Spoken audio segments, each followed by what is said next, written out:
Pengertian demokrasi. Dalam rekaman sejarah, istilah demokrasi lahir dari bahasa Yunani, yaitu demokratia, yang berarti kekuasaan rakyat, yang dibentuk dari kata demos yang berarti rakyat dan kratos yang berarti kekuasaan. Ada banyak definisi tentang demokrasi, namun menurut Rahman Yassin, yang paling populer untuk saat ini adalah apa yang telah dirumuskan oleh Abraham Lincoln, Presiden Amerika Serikat ke-16. Menurut Abraham Lincoln, demokrasi adalah pemerintahan dari rakyat, oleh rakyat, dan untuk rakyat. Intinya, demokrasi adalah suatu tata pemerintahan di mana rakyat baik secara langsung maupun tidak langsung berkuasa dan berdaulat penuh.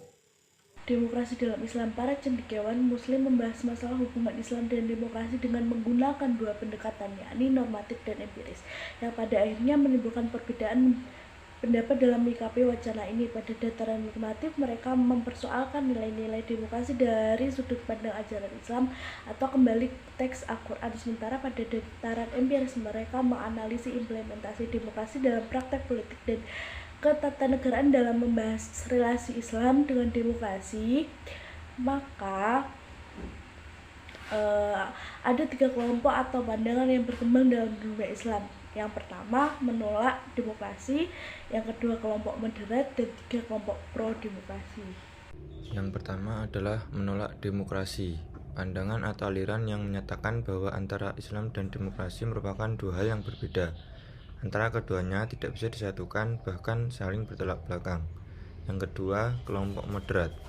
Pandangan yang kedua ini menyatakan bahwa Islam bisa menerima adanya hubungan dengan demokrasi. Yang ketiga, kelompok pro-demokrasi. Berbeda dengan dua pendapat di atas, kelompok pemikiran ketiga ini bahwa Islam di dalam dirinya demokratis karena menerima sepenuhnya demokrasi sebagai suatu yang universal. Kelompok ini menyatakan bahwa tidak ada pemisahan antara Islam dan demokrasi. Sistem musyawarah dalam Islam. Dalam berbagai momen, Rasulullah senantiasa memperlihatkan bagaimana beliau bermusyawarah dengan para sahabatnya. Atas dasar ini, Syafir Al-Qasimi mengklasifikasi bentuk musyawarah yang dipraktikkan oleh Rasulullah atas dua bentuk. Pertama, musyawarah yang terjadi atas inisiatif Rasulullah sendiri. Kedua, musyawarah yang terjadi atas permintaan sahabat. Pelaksanaan musyawarah atas permintaan Rasulullah tampaknya merupakan suatu bentuk pembinaan terhadap umat Islam pada masa itu. Rasulullah mengajarkan musyawarah kepada para sahabatnya sesuai dengan perintah Al-Quran. Pendapat para sahabat selalu diperhatikan setiap kali hendak mengambil keputusan. Namun, sekiranya sahabat berbeda pendapat dengan Nabi dalam suatu persoalan, maka Nabi pun terkadang mengambil keputusan sendiri.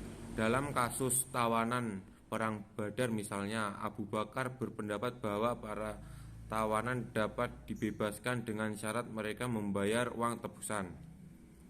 Sedangkan Umar dan sahabat lainnya menyarankan agar para tawanan dibunuh saja, sebab tindakan mereka sudah melampaui batas dengan mengusir orang dari tanah airnya. Interaksi dalam masyarakat Islam.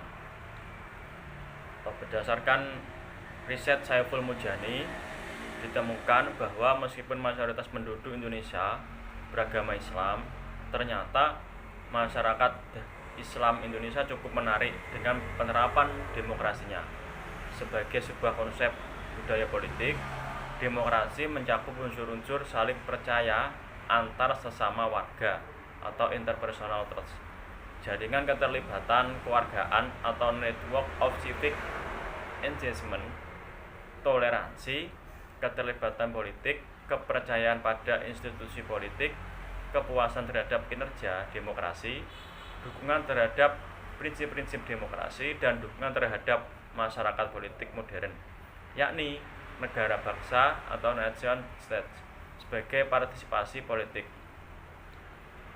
Demokrasi merupakan seperangkat aksi politik yang bersifat sukarela, mulai dari voting hingga protes oleh warga negara biasa dengan tujuan mempengaruhi kebijakan publik.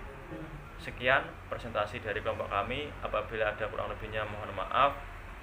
Akhirul kalam. Wassalamualaikum warahmatullahi wabarakatuh.